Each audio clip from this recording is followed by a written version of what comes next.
Guten Tag, meine Freunde, and welcome back to Chef's Ink News. It's great to be here, Antonio. Yeah, so today we have a full 3-course menu for you. Okay. First, we must talk about this steak on your plate and why it costs so much. The price of beef and seafood is just unglaublich. A painful topic for operators, for sure. Then, for our main course, we take a trip to Seoul and Manila to taste the flavors taking over the world. And for dessert, a very spicy debate. Oh. Should a chef let a robot plan their menu? And we will be answering your questions from our last episode. Right. So, let's get cooking.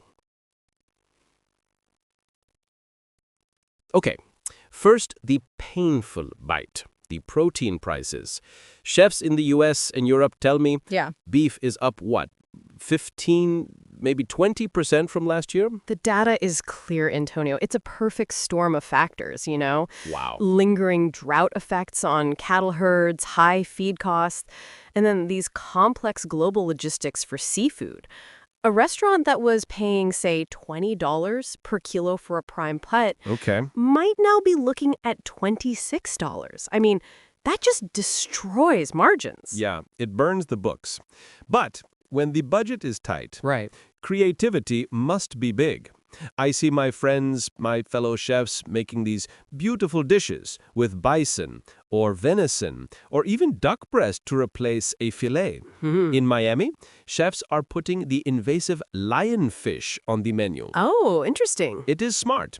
It helps the environment and it is delicious. And that's the key. It's about reframing it for the guest. If you just raise the price on the steak, people complain. But if you introduce an exciting alternative, you're offering discovery. You're not taking something away. You're right. You're giving them a new story. Das ist richtig. You give them a new adventure. Okay, on to our main course. And this is an adventure I love. The global rise of Korean and Filipino cuisine. The flavors are traveling faster than a TikTok video. And it's really not just a social media phase.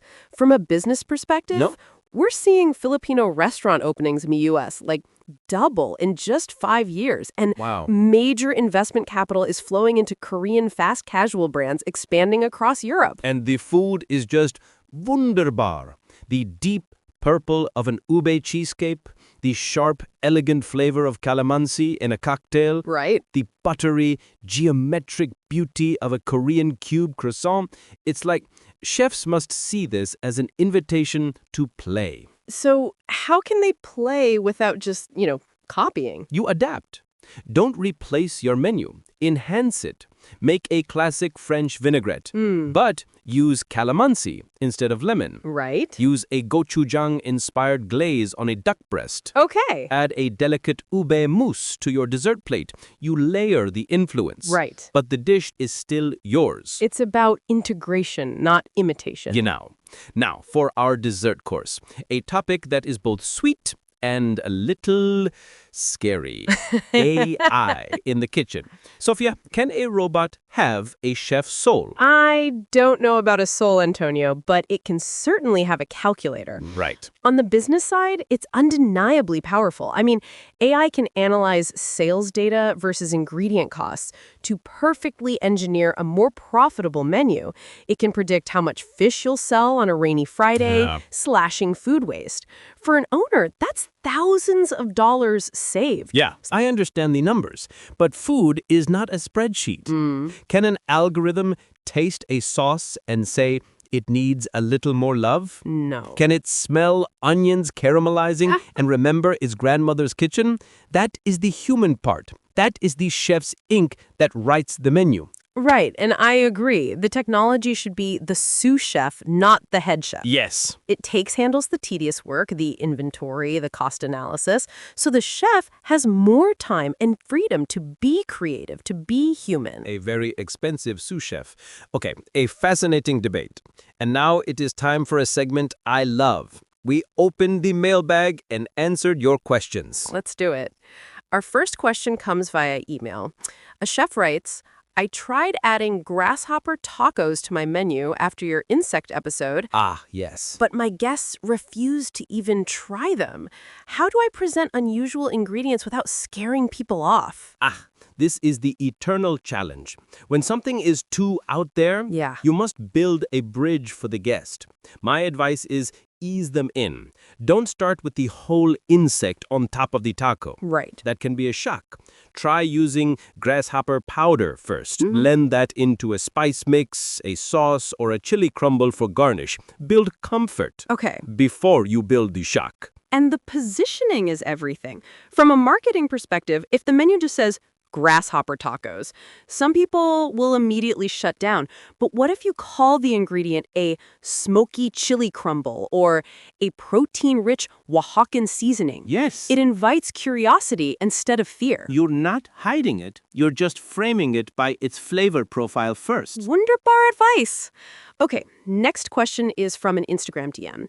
You talked about Afro-Caribbean fine dining. I'm a young chef. How do I balance tradition with innovation without losing authenticity? This is such an important question for modern chefs. My view is that it starts with a really clear intention. You have to be able to explain why you're changing something. Yeah, and you start from a place of deep respect. You have to keep the soul of the dish, the foundational spices, the cooking method that gives it depth, the story behind it. That is the anchor. From there, you can innovate on the presentation. How so? For example, you could take a classic long-simmered stew and deconstruct it.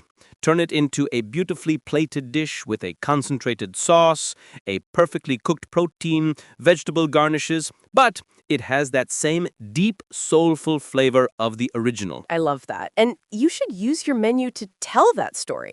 You add a small note about the dish's origin. Explain that your modern take is an homage. Right.